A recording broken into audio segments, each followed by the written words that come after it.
So I've been having different discussions with different women around town and in the community about that time in your life when everything changes. Something big happens in your life, and for good or bad, you have to get up and deal with it and move on, and how it changes you. And I have a very special guest with me today, Katherine Lindenmuth. Thank you so much for being with us. So, tell us a little bit about that one moment in your life that just changed everything for you. You know, I feel like, you say one moment. I've had many moments, but I'll highlight the big moment I feel in my life.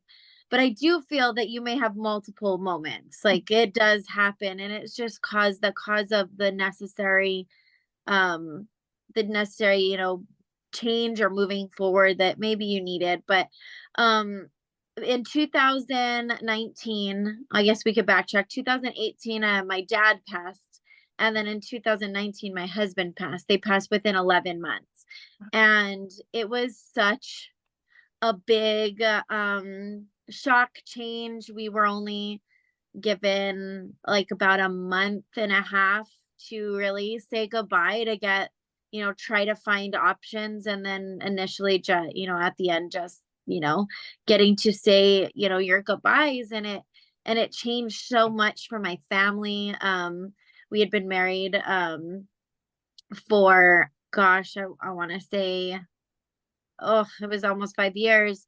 It would have been 5 years that year. And I mean, going from like having someone with me at all times. I mean, I had been with them for a while, and just being alone again and with my kids. And then COVID hits. I mean, that's like a big one for everybody. That was a big um hurdle, obstacle for everyone. So not only did I feel alone, just as alone, but then, obviously COVID made me feel very alone. You could have all your kids around, but definitely you feel so just alone. Mhm. And um you know going from working a full-time job, then my husband got sick and I took leave, to dealing with the passing, deciding to come back, and then COVID hitting, losing my job again, being um by myself again and taking care of my kids. It was a big moment. But to be honest, I had started on this path of health and defining what I wanted, what extra things we wanted to do. James and I had started going back to the gym again, doing boxing, kickboxing. We wanted to start going back to Rosales. I've been with Rosales since I was 17. He's known Rosales through the fight world. That community is so deep. Um, yeah, I mean, we started that health journey before, right? The year he got sick. And when he passed, I made that decision that that's where I was going to sink. I sunk myself pretty good into that. COVID hit, obviously, gives it a little break. But I believe around my birthday of 2020, I made a decision and I said, I want to fight. I want to get into this competitive game, and I think I can do it. I have to lose considerable amount of weight. I was about 149 pounds, and I'm a 4'11" individual, and I knew that I can't fight at that weight. So um I dropped within 2 months to about 115, Wow. which I hadn't been 115 since before I had my children. So it was a definite positive in my life. And honestly, I've never turned back. It's probably the best thing, really finding something healthy and positive to put myself into, that was disciplined. I kind of like sunk into my gym family, the fight family that you gain. And it's not even just your gym, you gain everybody, Mhm. everybody there for you. So that was my moment. That was like, it was just like when you lose what you feel like is your everything. Because my husband was like with my kids. Yeah, my kids are big in my life, but I felt I lost like my person. Mhm. And it was a really hard defining moment. Like, are you going to crumble, or are you going to step up? And the person I am wouldn't allow me to crumble. I mean, of course we have our crumbly moments, but Mhm.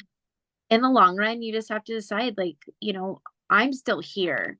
He wanted me to live the best way I could live, and I can't sit and roll around in sadness, even though it hurts. Like, there's moments that hurt more than others, but definitely, one of the biggest moments in my life that caused this, like, change to, I really want to make a difference in our community with our youth, and um just young moms and females in the area, to knowing that I have children that have to worry about gun violence, even just going to school, standing on a platform, because, if I'm seen, I got to do something with my scene.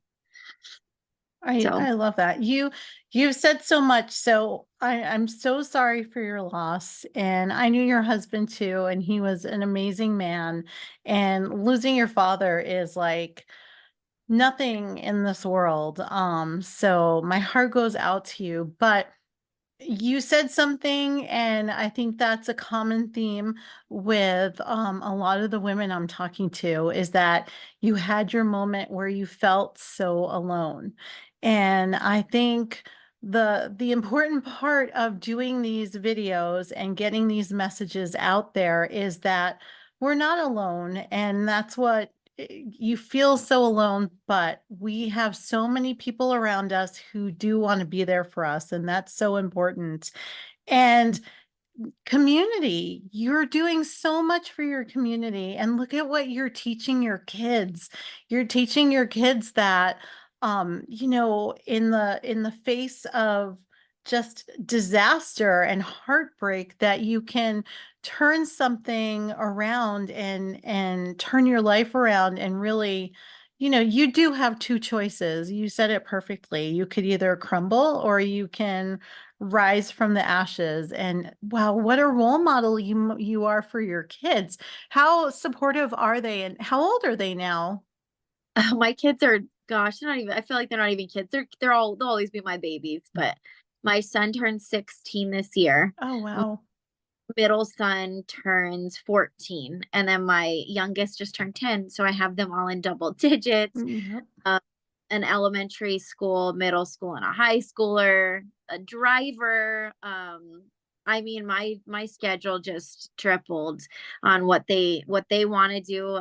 Basketball games, tournaments. June's a big month for us, so we get kind of busy in this month. But yeah, like, I mean, my kids, they like that I box. They find it kind of interesting. They get to tell everybody I beat people up, and I'm like, we do it in the ring because it's a choice. We like to do this together, but they don't have any interest in joining in. The only thing they'll tell me is they want to spar in the ring with me, but I can't fight back. That they they wanted, they're like, "Mom, I could take you," and I'm like, "Okay." But no, they've never really.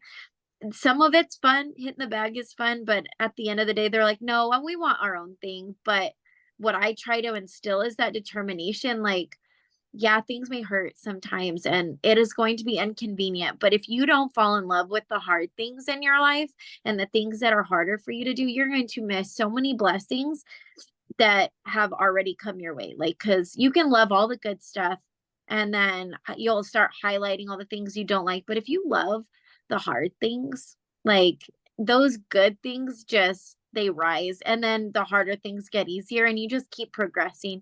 Improve 1% each day. You can't, you're against yourself. I mean, you can be competing. I'm competing against females of all different ages, obviously a pro, but um from, weight 100, 102, all the way up to about 108, 110. And these girls have been in the game much longer than me. Like, you're competing against somebody, and it's competition. But really, like, in life, like, you're trying to better yourself. You're competing against yourself. You can't compare yourself against anyone. um you know you have to build yourself up against yourself. So, I mean, that's the one thing I want to make them understand, because you can always beat yourself down. Well, I'm not them, you know, saying I'm alone. Well, she has so much more family than me. She has so much more support than me. It's not about anybody else. It's about what you can see within yourself, and you dig into your village. What strengths you have, because it's not, again, you're not competing against anyone else. Mhm. that we have to live this life together, and some people have different strengths and different things they can lean on, that you might not have, but you might have something that they don't, you can't be the green-eyed monster all the time. Mhm. So, Yeah. And I think sometimes we live in this happy Instagram, everything's perfect world. But I think when times are hard, that's when you really learn your lessons about life. mhm. Yeah, I mean, I feel like they teach us that, they say this at church, and my pastor still stood on it, is that you can't have a testimony if you've never been tested.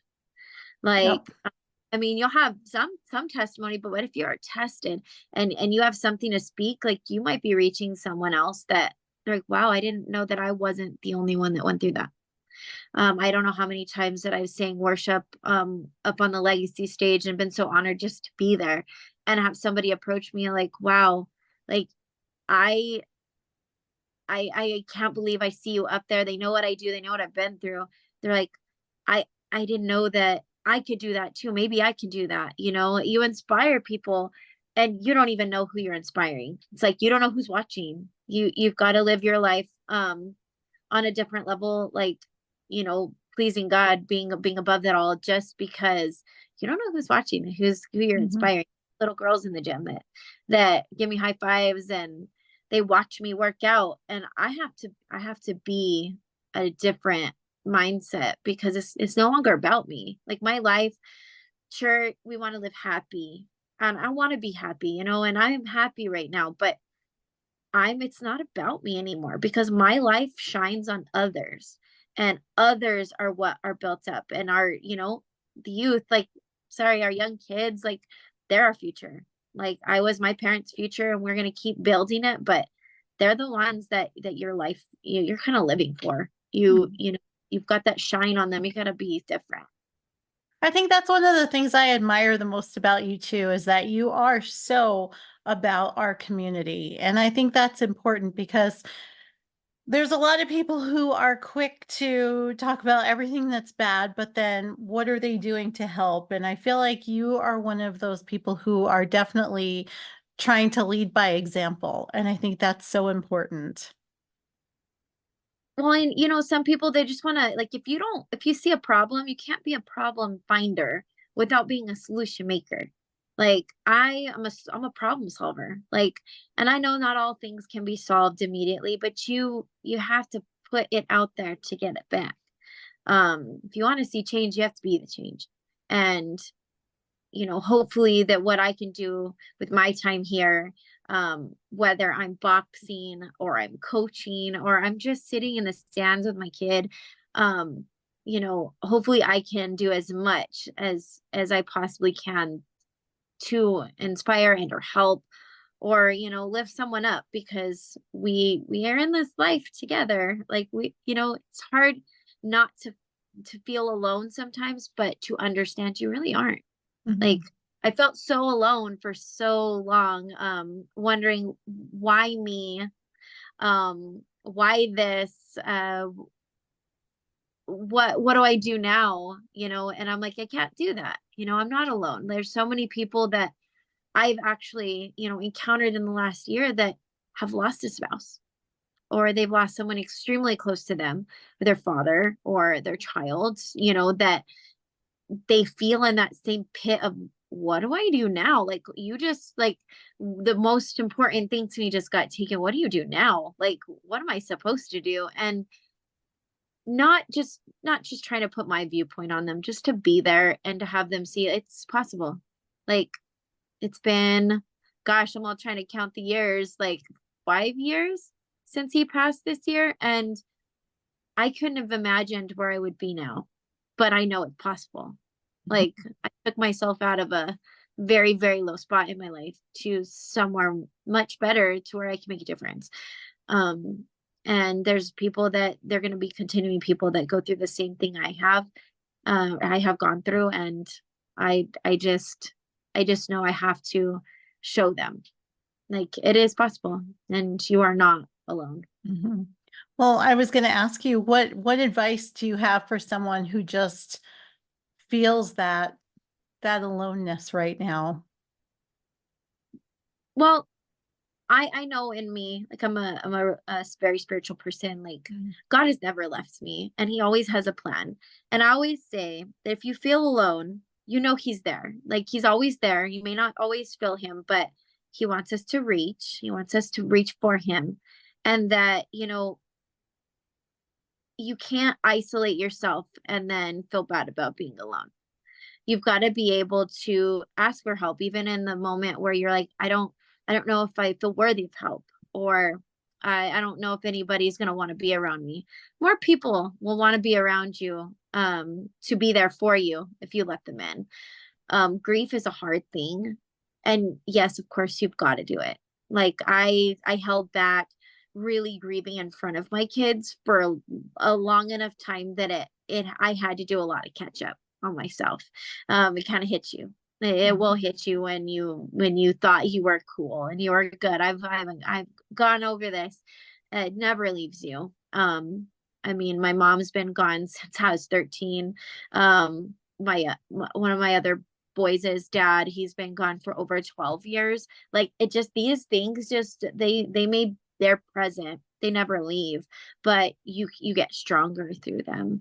um just to reach out, like you can't isolate yourself. You sure you can. And I know what I did. I sunk myself into something that was going to bring me more family. I'm going to do something with like-minded people that want to be in a good headspace. You want to do something that's healthy.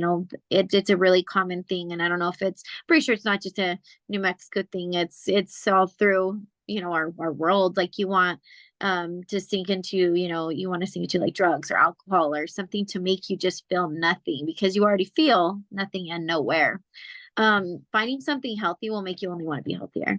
Finding someone where people are motivating will only want to make you more motivated. You got Mhm. to surround yourself with people that have your goal and or higher goal of you to push you, and that you got to put yourself out there. Find something that comforts you and move forward with it. Kat, where do you see yourself in 5 years from now? Well, I see myself as a fabulous 40-year-old, and my kids pretty much leaving the house and me Mm. feeling like a little bit more of that empty nester. I'll have two that'll be leaving at that time or have left, and one on the way out. And it's a scary thought for me right now. At some point, I'm not ready. Mhm.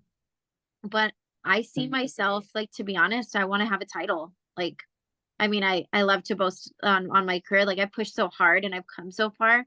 I know I want to have a couple titles, and I want to feel at the point that either I have a couple more years or I can happily retire and say that I've done something, and then use my my face and my endorsements to continue on with I really feel so strongly about the gun violence problem here in New Mexico. Not, and I know it's not just here, but my community has been rocked. Albuquerque has been rocked. It is a growing trend, and I really want to make a stand and make a very big platform of it. Just really getting kids into gyms and areas to get them off of the street and off of this mindset that you got to pick up a gun to be tough. To Mhm. solve your problems, you have to just lose your mind and start shooting. And you can't be safe without bringing it to school. Those things we have to, as if you're an adult, even if you're youth, you got to stand up for it. You've got to put that, if you want it to happen, you've got to put it into place. So I do feel like that's going to be something big. 5 years, I want to be a title holder, and I want to be using it. I want to at least visit many different countries, that's for sure. And then definitely, I'll be reaching out to a different kind of community of moms where their kids go to college, and it'll be a different world for me for sure. Yeah. Where can people find out more about you? Where can they find you on social media? I'm on Facebook, I'm on Instagram. I do have an athlete page, but I do run both of my Instagram and my Facebook pages as professional pages. They're very public. You can reach out to me. I have Messenger. I'm at the gym all the time. You guys can always stop in, try out a class, pick my brain if you'd like in between. I'm always talking too much. If you ask my um, No. I talk a lot. So, um, if you guys see me around, don't hesitate to say, "Hey, I saw you." Like, I want to, want to thank you, or I want to know more about this, or I want to help. Like, I'm always open and ready for, community engagement. Like, even if you see with my kids are used to like me reaching out to people when they're there. They love to know that it's good for them to know, like, hey, we can make a difference. My mom, I'm like, I'm just a person. I'm just a, a widowed single mom that I'm just trying to make a difference, and I can. And they're like, well, you're old, mom, but I still could do it. Yes, But you can. And you are. yeah, just trying to get as far as I can with the time I have with the sport I'm in, because boxing's not a lifetime sport. You can definitely use your platform longer, Muhammad Ali. It's all these big names that they're not fighting anymore, and they're in their older age, but like they're still utilizing what they know, what they've done to make a difference. And I see that being something I can do. And definitely, if anybody wants to reach out, I'm around. I'm always around the city. And if you know high school basketball games, you follow Valencia, I'll be always there. I'll always be there. Nice. Well, thank you so much for being with us today, Catherine. Definitely. Thank you so much for having me.